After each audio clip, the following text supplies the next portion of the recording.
Hello, everyone, and welcome back to the Showing Up to Your Life podcast and YouTube channel. My name is Art Burns, and you know it. And you also know that I'm excited to be here with you. I'm certainly more excited than I was yesterday. Gosh, was that something?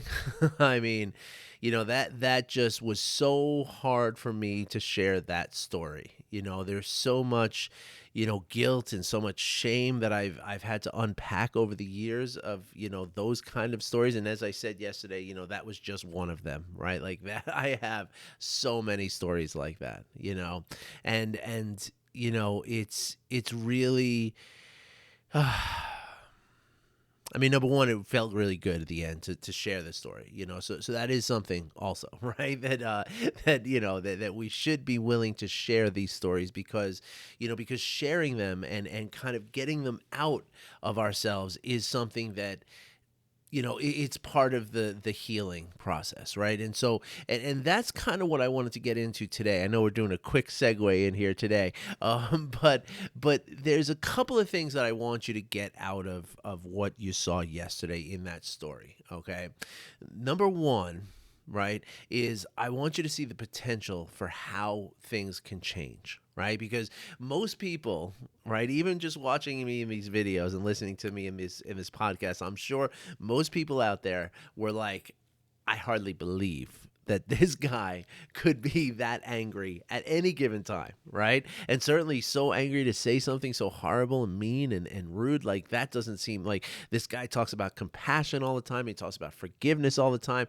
I mean, how it's impossible that this is still the same person, right? But it is the same person. And the beautiful thing is like the other the sub heading for this one, right? As I said, there's two things. Well, this first thing, right, the ability to see that there's a potential for change, as a subcategory, right, which is how the change happened, right? And it is nothing different from what I am going to teach you if you join my new course called Anger Transformed, which is starting in about 3 weeks, right?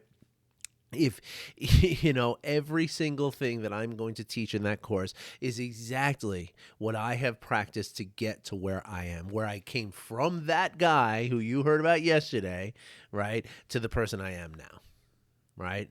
Everything that I did to get from that to here is exactly what I'm going to be teaching in the 12-week course. Exactly. Like nothing. I mean, well, actually, I shouldn't say that because for me, there was a ton of trial and error, right? As I was going through it, it took me years to get to the point where it's like, okay, this is what I really need to do, and so for all of you, it's going to be a much more streamlined process, right? It's 12 weeks. I've figured it all out now, right? And I have the course design, so it's smooth, it's seamless, it's easy, it's simple, and I can't wait to show you. I really can't.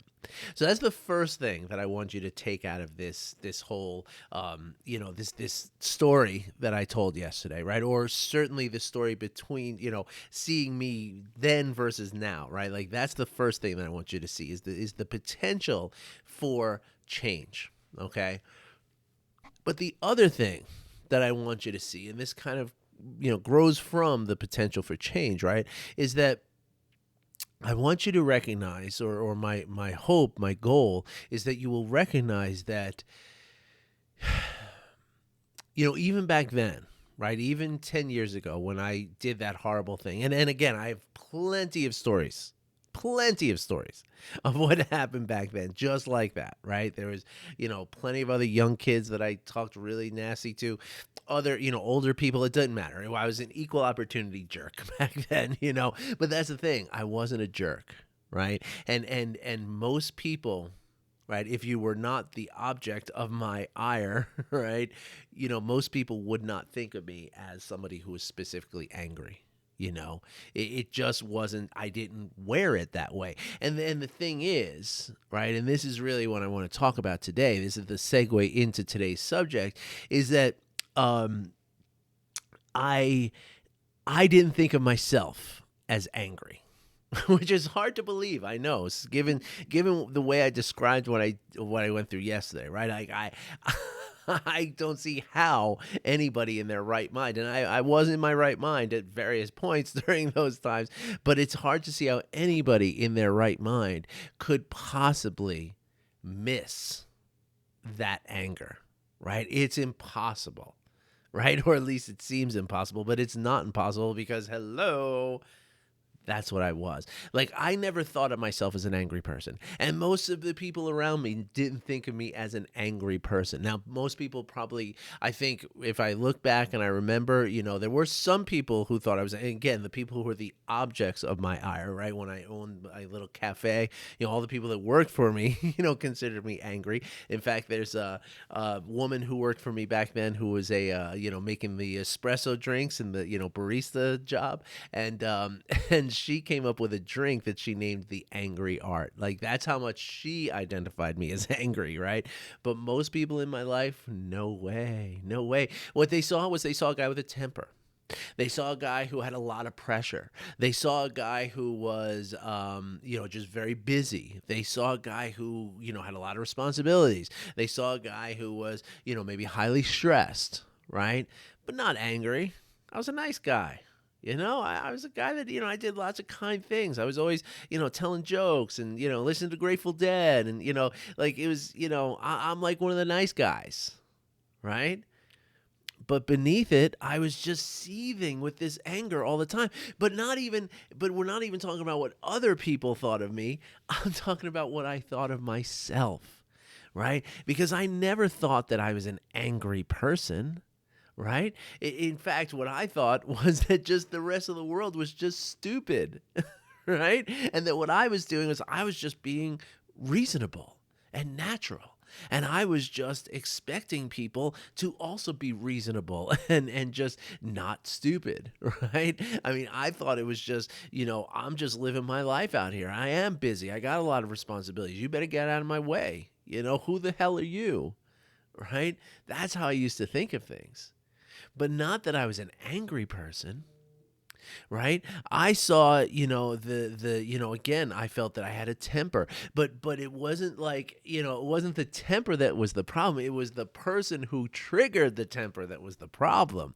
That hole in the wall? Yeah, you made me do that, right?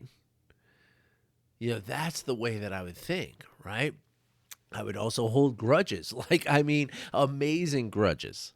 like epic, just absolutely saga of grudges. Like, I just would not let go of things. But that didn't occur to me as anger, right? That occurred to me just as, that's a natural penalty that somebody has to pay. I mean, you did something dumb, you have to pay for it. And I'm going to be angry with you, or sorry, I shouldn't say the word anger, but I'm going to resent you for the rest of our lives. And that's the way it goes.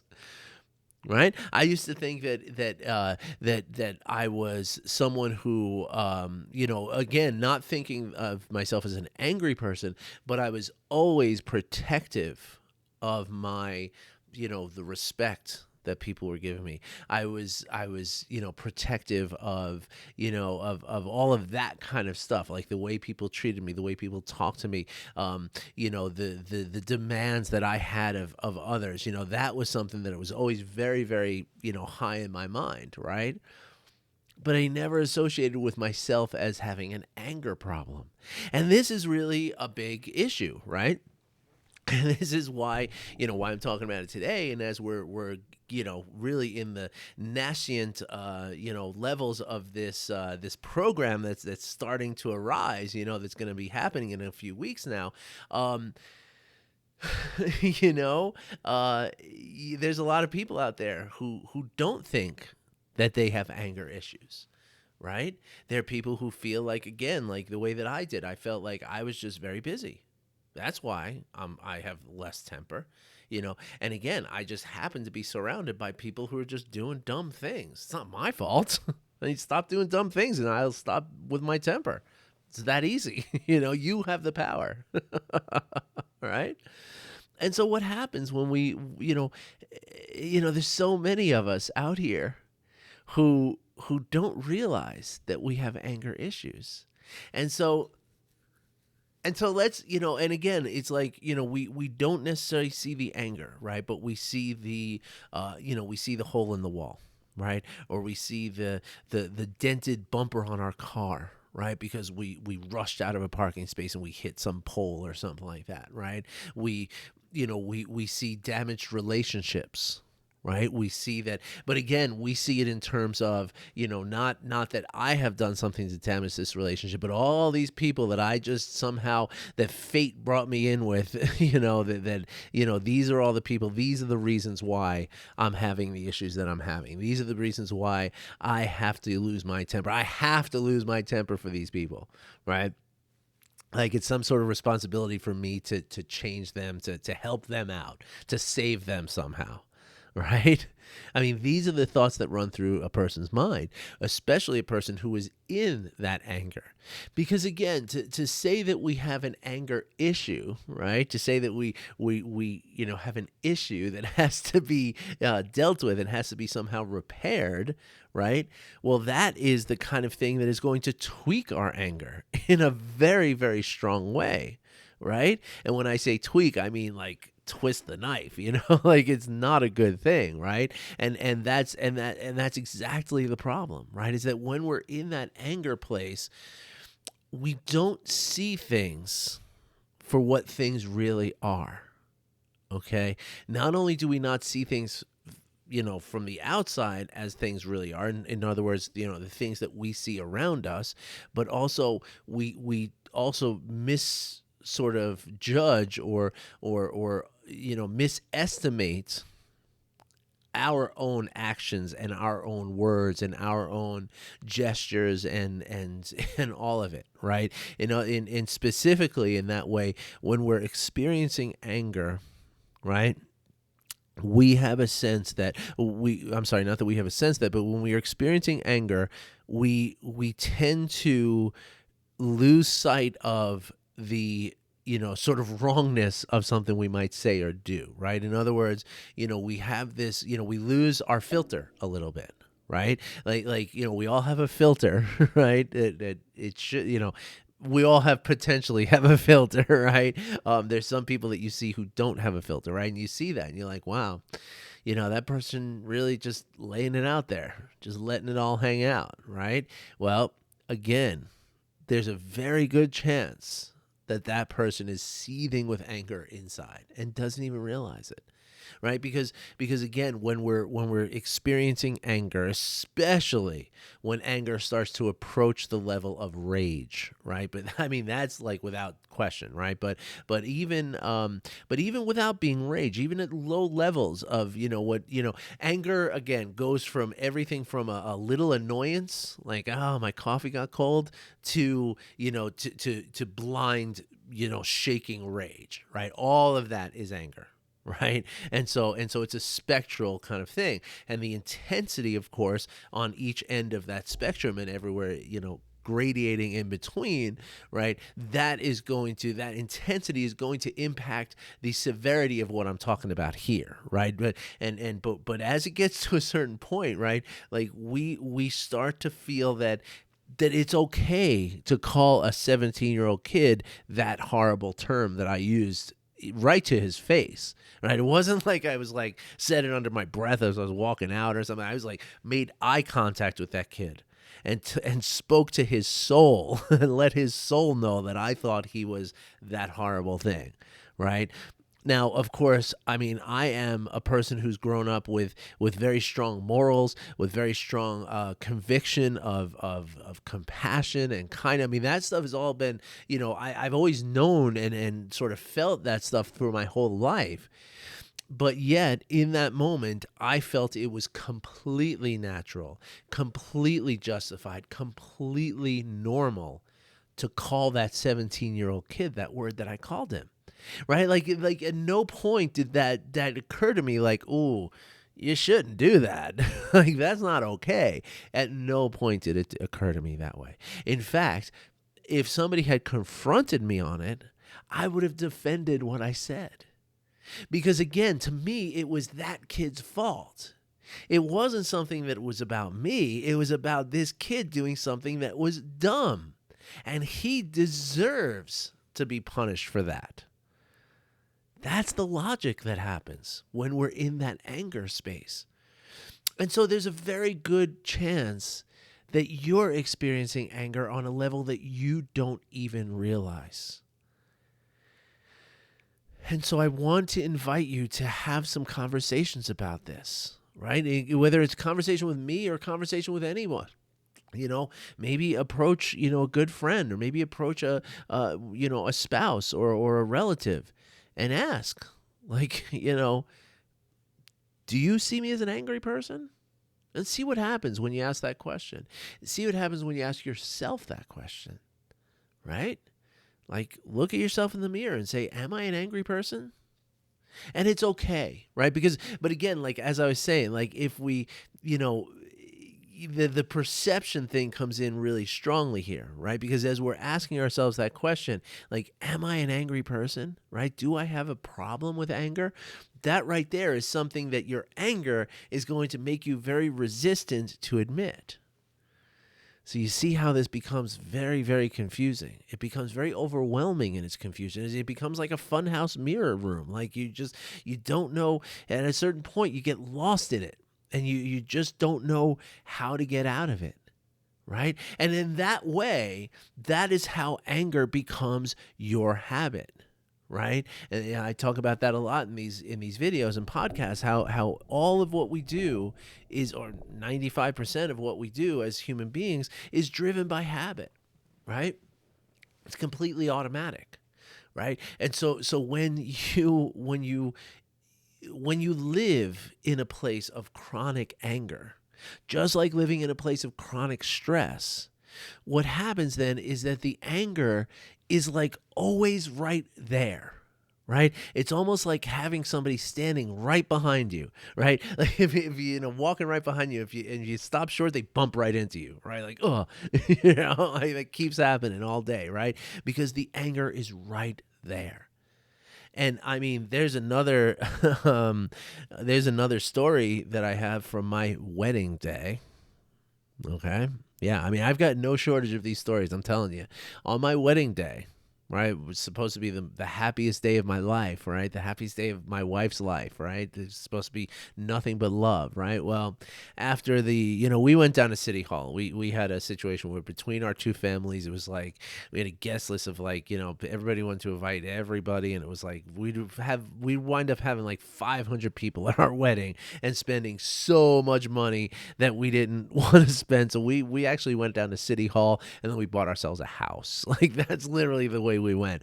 But we had already bought the dress and the tux and the hired the photographer and the whole thing, and we wound up going to a friend's restaurant that's right near City Hall in New York City. Took over the basement. It was a Wednesday afternoon, so we just had our immediate family, had a great big meal, like real family style meal, and I don't know, 45 bottles of champagne or something like that. But we had a great time, and it was wonderful.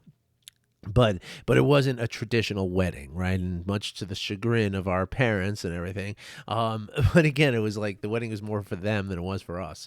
So we made that decision. But anyway, after the little ceremony we did, and before we went to the restaurant, the ceremony at City Hall, it's really kind of awesome too.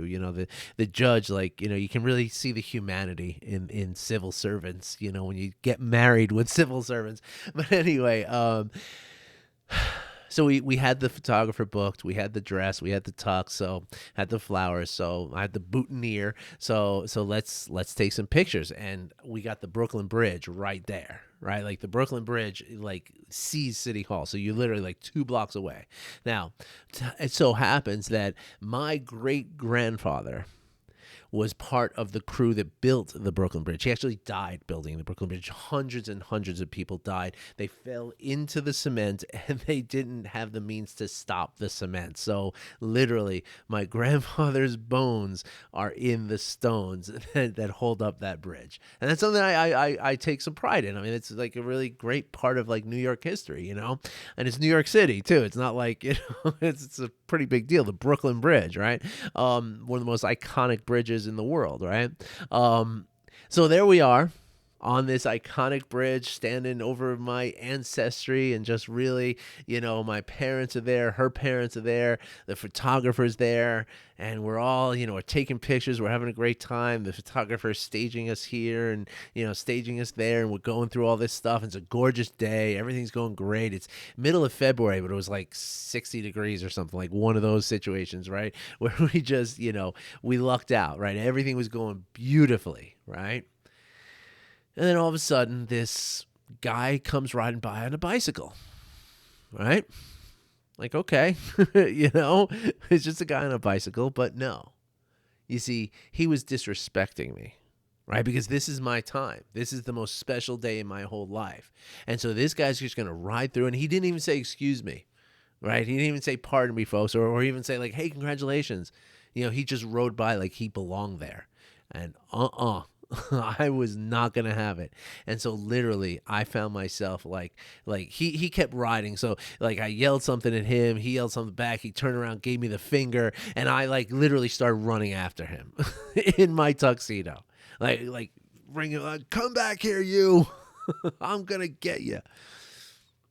So my point again is that there are so many examples of this, right? Where again, I didn't consider myself as, as somebody who's angry, right?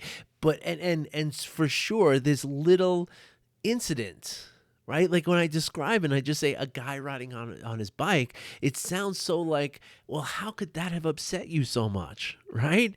And it's real. I mean, of course, yes. How could it have? It's absurd. It is absolutely absurd.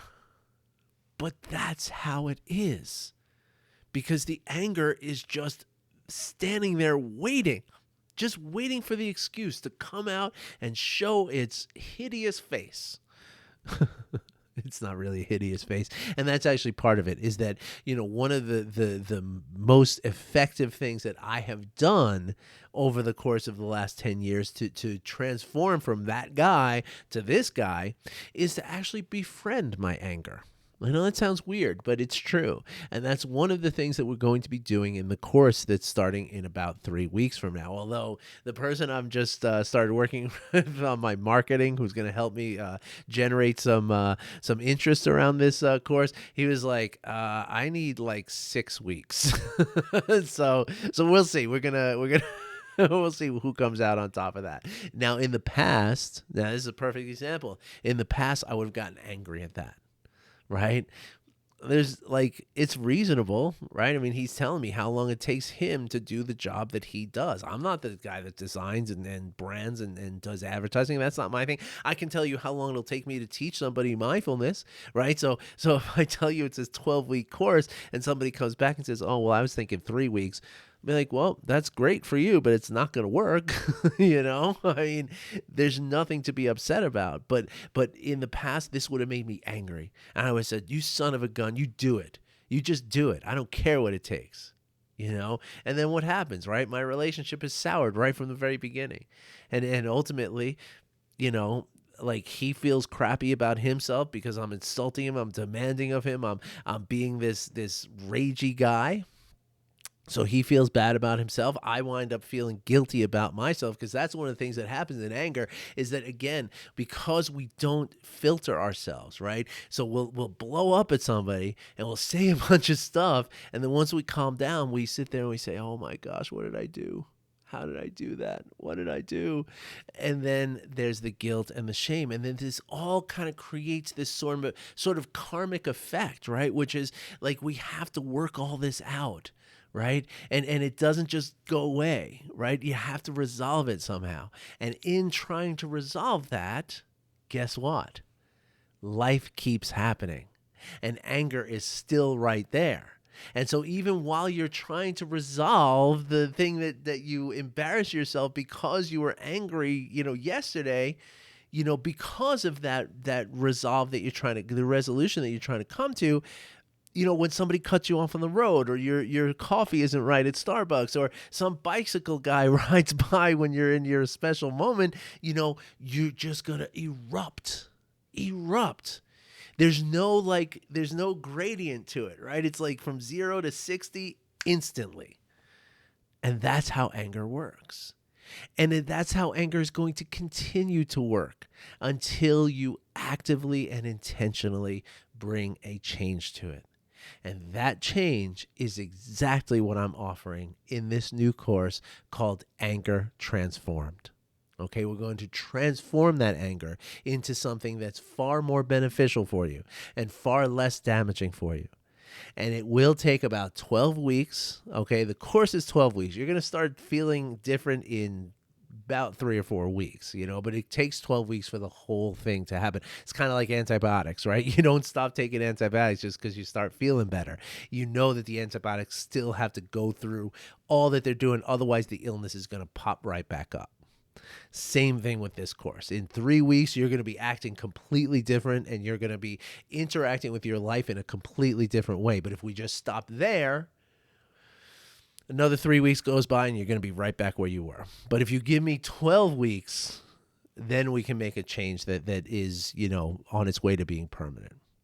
All right, everybody. So if I'm going to put the link in the description again to book a call with me. In the next few days, I will have a landing page, which is exciting, that you can read more about the program and stuff, and actually, sign up for the webinar that I'm going to do in a couple of weeks. So I'm really excited about all of this, and I hope you're excited too. And if anything that I've said today or yesterday or both resonate with you, or if someone in your life, if you feel that you have someone in your life who, has an anger problem, but they don't know that they have an anger problem, I want to talk to you about that. Okay. And there's probably ways that I can help you to approach that person so we can get them the help that they really need, right? Instead of just surviving it. Okay. And I've been there and I know how my family was around me. So I am somebody who is really sympathetic to what you're living with. So if you're in that situation where you have a spouse or a friend or a relative or a parent or children who are really angry and you don't think they realize how angry, or maybe you've never thought of the fact that they don't realize how angry they are, please call me or book a call with me. Let's get into a conversation. Let me help you figure that out. All right. All right, everybody. Thanks for listening. Thanks for watching. I have to book right now to do my Learning to Surf Adam and Art Hour podcast recording. So I'm going to sign off here real quick. And I'll be posting those links in the description. And I wish you well. And I hope to see you soon.